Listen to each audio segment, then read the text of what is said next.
ورحمة الله تعالى وبركاته. بسم الله الرحمن الرحيم. الحمد لله رب العالمين وأفضل الصلاة وأتم التسليم على سيدنا ومولانا محمد وعلى آله وصحبه وسلم أجمعين. سبحانك لا علم لنا إلا ما علمتنا إنك أنت العليم الحكيم. ولا حول ولا قوة إلا بالله العلي العظيم. To begin with, I wanted to send my greetings of peace to all of you. It is a great blessing to be here with you. And alhamdulillah, Allah subhanahu wa ta'ala. സഹോദരങ്ങളെ, നിങ്ങൾ ഈ കണ്ടത് അമേരിക്കക്കാരനായ യഹ്യ റോഡസ്. അദ്ദേഹം എവിടെയാണ് സംസാരിക്കുന്നത്? AP വിഭാഗം സമസ്തയുടെ SYS സമ്മേളനം, കേരള യുവജന സമ്മേളനം തൃശ്ശൂരിൽ വെച്ച് നടന്നു. ആ സമ്മേളനം ഉദ്ഘാടനം ചെയ്യാൻ വേണ്ടി വന്നത് ഈ യഹ്യ റോഡസാണ്. എന്ന് പറഞ്ഞാൽ യഹ്യ റോഡസ് എന്ന് പറയുന്ന അമേരിക്കക്കാരനായ പണ്ഡിതനെ കൊണ്ടുവന്നാണ് AP വിഭാഗം സമസ്ത അവരുടെ ഏറ്റവും വലിയ ഒരു സമ്മേളനം ഉദ്ഘാടനം ചെയ്യിപ്പിച്ചിരിക്കുന്നത്. ഒരു വലിയ മാറ്റത്തിന് തന്നെ AP വിഭാഗം സമസ്ത തയ്യാറായിരിക്കുകയാണ്. അത് വലിയൊരു സന്തോഷമുള്ള കാര്യമാണ്. അതെന്താണ്? AP വിഭാഗം സമസ്ത ഇത്രയും കാലം അവരിവിടെ പറഞ്ഞ് പ്രചരിപ്പിച്ച് വലിയ പ്രശ്നമായി അവതരിപ്പിച്ചിരുന്ന പല വിഷയങ്ങളിൽ നിന്നും അവർ പിറകോട്ട് പോയി എന്നത് ഇദ്ദേഹത്തെ കൊണ്ടുവന്നതോടുകൂടെ നമുക്ക് മനസ്സിലാക്കാൻ പറ്റും. ആദർശത്തിൽ തന്നെ, ആശയത്തിൽ തന്നെ വലിയ ഒരു മാറ്റത്തിന്, അപ്ഡേഷന് അവർ തയ്യാറായിരിക്കുകയാണ്. അതെന്താ അങ്ങനെ പറയാൻ കാരണം? ഈ യഹ്യ റോഡസ് എന്ന് പറയുന്ന പണ്ഡിതൻ, അദ്ദേഹം എല്ലാ വെള്ളിയാഴ്ചകളിലും ഇംഗ്ലീഷ് ഭാഷയിൽ ജുമാ ഖുത്ബ നിർവഹിക്കുന്ന ഒരാളാണ്. അതായത് അനർബി ഭാഷയിൽ ജുമാ ഖുത്ബ നിർവഹിക്കുന്ന ഒരാളാണ്. നിങ്ങളിൽ ആർക്കും യഹ്യ റോഡസ് എന്ന് പറഞ്ഞ അദ്ദേഹത്തിൻ്റെ ഖുത്ബ സെർച്ച് ചെയ്താൽ യൂട്യൂബിൽ ലഭ്യമാണ്. ഇതാ നിങ്ങൾ കണ്ടോ, ഇത് യഹ്യ റോഡസ് വെള്ളിയാഴ്ച നിർവഹിച്ച ഒരു ഖുത്ബയുടെ സാമ്പിളാണ്. നിങ്ങൾക്ക് കൂടുതൽ കാണണമെങ്കിൽ യൂട്യൂബിൽ സെർച്ച് ചെയ്താൽ നിങ്ങൾക്ക് കിട്ടും. ഇതൊന്ന് നിങ്ങൾ കേൾക്കുക. أما بعد يا عباد الله إني موصيكم ونفسي إياي بتقوى الله. We have been discussing recently the importance of the intention, the various dimensions of the intention, and even the reach of the intention. And we hope that we've come to understand is that the intention has a great affair. അപ്പോൾ കണ്ടല്ലോ സുഹൃത്തുക്കളെ, Yahya റോഡസ് English ഭാഷയിലാണ് ജുമുഅ ഖുത്ബ നിർവഹിക്കുന്നത്.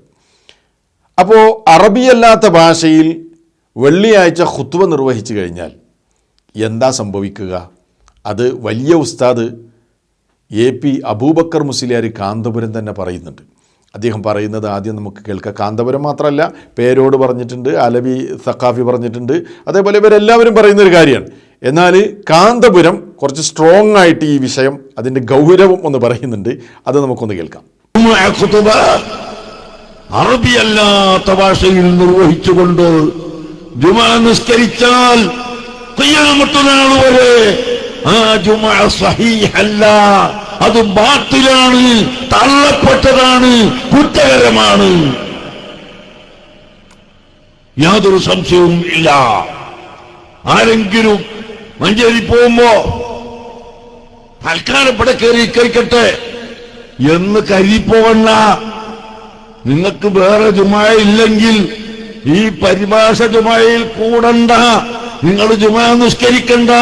നിസ്കരിച്ചാൽ നിങ്ങൾ കുറ്റക്കാരനായി പോകും.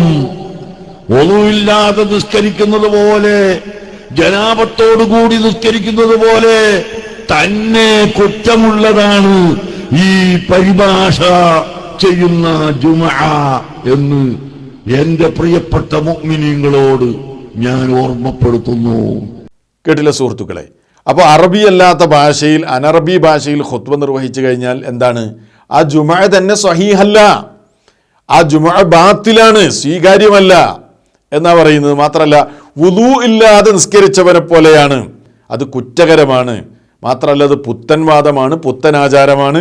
അങ്ങനെ അനറബി ഭാഷയിൽ ജുമുഅ ഖുത്ബ നടത്തുന്ന ആൾ ആരായിരിക്കും? അപ്പോൾ ഈ അനാചാരം ചെയ്താൽ അയാൾ പുത്തൻവാദിയായിരിക്കും, മുബ്തദിയായി മാറും എന്നാണ് AP വിഭാഗം സമസ്തയുടെ, അതല്ലെങ്കിൽ ഈ സമസ്തക്കാരുടെ ആശയം.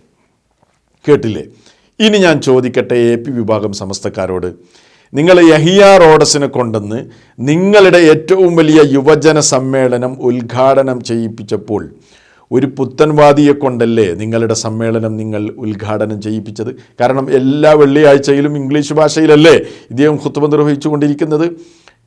അദ്ദേഹം ഉദ്ഘാടനം ചെയ്തു എന്ന് മാത്രമല്ല, നിങ്ങളെന്താ പറയാറുള്ളത്? സാധാരണ പുത്തൻവാദികളോട് സലാം പറയാൻ പാടില്ല, അവരോട് സമ്പർക്കം പാടില്ല, അവരോട് വേദി പങ്കിടാൻ പാടില്ല, അവരോട് യാതൊരു ബന്ധവും പാടില്ല എന്നൊക്കെ നിങ്ങൾ പ്രസംഗിക്കുന്നുണ്ട്. നിങ്ങളുടെ ഇഷ്ടം പോലെ പ്രസംഗം സമൂഹ മാധ്യമങ്ങളിൽ ലഭ്യമാണ്.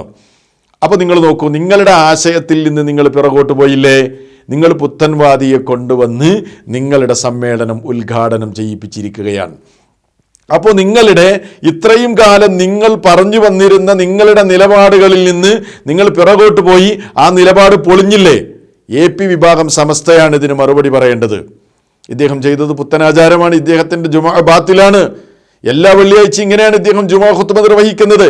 അദ്ദേഹത്തെ കൊണ്ടുവന്ന് നിങ്ങളുടെ സമ്മേളനം ഉദ്ഘാടനം ചെയ്യിപ്പിച്ചതോടുകൂടെ നിങ്ങളുടെ ആശയത്തിൽ നിങ്ങൾ അപ്ഡേറ്റ് ചെയ്തിരിക്കുന്നു. അതങ്ങനെ തന്നെയാണല്ലോ. നിങ്ങളുടെ ചരിത്രം എടുത്ത് പരിശോധിച്ചാൽ നിങ്ങൾ പല വിഷയങ്ങളിലും മുമ്പ് പറഞ്ഞിരുന്ന പൊട്ടത്തരങ്ങൾ പിന്നീട് പലതും നിങ്ങൾ അപ്ഡേറ്റ് ചെയ്തത് സമസ്തക്കാരുടെ ചരിത്രം എടുത്ത് പരിശോധിച്ചാൽ മനസ്സിലാകും. ധാരാളം ഉദാഹരണങ്ങൾ പറയാൻ കഴിയും. അതിലിപ്പോൾ ഇനി വഴിയെ നിങ്ങളുടെ ഈ പോക്ക് പോവുകയാണെങ്കിൽ നിങ്ങൾ ഇനി മലയാളത്തിൽ ഖുത്ബ നടത്തേണ്ടി വരും. അവിടേക്ക് നിങ്ങൾ പോകും. കാരണം അങ്ങോട്ടുള്ള ഒരു സഞ്ചാരമാണിത്. അതേപോലെ സ്ത്രീ പള്ളിപ്രവേശത്തിൻ്റെ വിഷയത്തിൽ നിങ്ങൾക്ക് വലിയ മാറ്റങ്ങൾ സംഭവിച്ചിട്ടുണ്ട് അല്ലേ? അങ്ങനെ പല വിഷയങ്ങളിലും നിങ്ങൾക്ക് മാറ്റങ്ങൾ സംഭവിച്ചിട്ടുണ്ട്. ആ പാതയിൽ നിങ്ങൾ എവിടെയും കൂടെ വലിയൊരു മാറ്റത്തിന് തയ്യാറായിരിക്കുകയാണ്. അല്ലെങ്കിൽ ഇനി അല്ല എന്നാണ് നിങ്ങളുടെ വാദമെങ്കിൽ നിങ്ങൾ മറുപടി പറയണം. ഈ പുത്തൻവാദിയെ കൊണ്ട് നിങ്ങൾ സമ്മേളനം ഉദ്ഘാടനം ചെയ്യിപ്പിക്കാൻ പറ്റുമോ? ഇയാൾ ചെയ്യുന്നത് പുത്തനാചാരമല്ലേ? ഇയാളുടെ ജുമാ ബാത്തിലല്ലേ? ഖിയാമത്ത് നാൾ വരെ അത് സ്വീകരിക്കില്ലല്ലോ. ഇയാൾ ജനാബത്തുണ്ടായോ നിസ്കരിക്കണവനെ പോലെ അല്ലേ ഇയാൾ നിസ്കരിക്കുന്നത് എന്ന് നിങ്ങളല്ലേ പ്രസംഗിച്ചത്? അപ്പോൾ ആ പ്രസംഗവും ഇതും തമ്മിൽ എങ്ങനെയാണ് യോജിച്ചു പോരുന്നത് എന്ന് നിങ്ങൾ കൃത്യമായി വിശദീകരിക്കണം. ഞങ്ങൾ മനസ്സിലാക്കുന്നത് നിങ്ങൾക്കിവിടെ വലിയ ഒരു അപ്ഡേറ്റ് ഉണ്ടായിട്ടുണ്ട് എന്നത് തന്നെയാണ്. അത് ശ്ലാഘനീയം തന്നെയാണ്. നിങ്ങൾ ഖുർആനിൻ്റെയും സുന്നത്തിൻ്റെയും പാതയിലേക്ക് വന്ന് ഓരോ കാര്യങ്ങളും തിരുത്തുന്നത് വലിയ സന്തോഷകരമായ കാര്യമാണ് എന്നീ സന്ദർഭത്തിൽ പറയാൻ ഞാൻ ആഗ്രഹിക്കുകയാണ്.